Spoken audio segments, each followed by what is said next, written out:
في كل هول القوى العظمى اللي هي عم تتحكم بهول العرب اللي كتير صغار، فمستحيل اكيد يكون العرب ايد وحده. But honestly, madam, I don't understand how you can equate Iran with the United States or Iran with Saudi Arabia. In what way is Iran stopping the Arabs from uniting? The Arabs can unite anytime they like, but they don't like. This is the problem. Don't like لأنه في شيء أكبر منهم بكتير هو اللي عم يتحكم فيهم، عم بيخليهم ما يعملوا اللي هن بدهم إياه. No, if I have one message which I have been trying to deliver for 40 years to Arab audiences, it is this: that the only thing stopping you from uniting is you. بس إيران مثل أمريكا. The United States cannot control the streets of Brooklyn. The United States cannot pay its electricity bills. The United States cannot stop the Lebanese people being together, the Lebanese being together with the Syrians, the Lebanese and the Syrians being together with the Iraqis. They cannot stop the Arabs being together. Only the Arabs are stopping the Arabs being together. As long as people sit in coffee shops with their argili, blaming the Hawaja, blaming the Turkish, blaming the British, blaming the Israelis, blaming the Saudis, blaming the Iranians, you will always be divided. And as long as you're divided, you'll be weak. And as long as you are weak, they'll steal your wealth.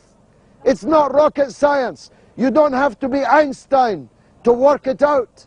Unity is strength. If you could only stop thinking like Sunni and Shia, like Lebanese and Syrian, like left and right, like Maghrebi or Levantine, if you could, or Gulfi, if you could only stop thinking like that.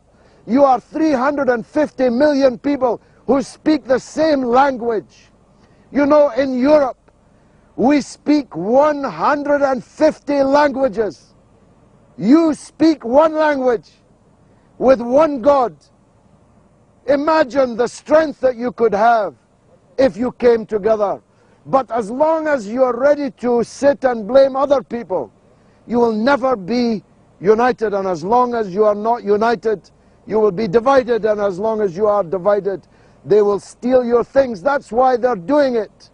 They don't care if you're Sunni or Shia. They don't. Listen, madam, in the parliament in which I sit, there's 650 members. If I ask them one by one to define the difference between Sunni and Shia, none of them could do so. None of them. They don't care if you're Sunni or Shia. They don't care if you pray or fast or make Hajj. They don't care about Islam. They don't care about religion. They just care about dividing you. They just care about making you fight against each other. As long as you're fighting each other, you're not fighting them. You're not fighting Israel. You're allowing them to steal your oil, steal your gas, steal your water. You're allowing them to rob you of that which God gave you. I'm sorry if I'm passionate about this, because it's the most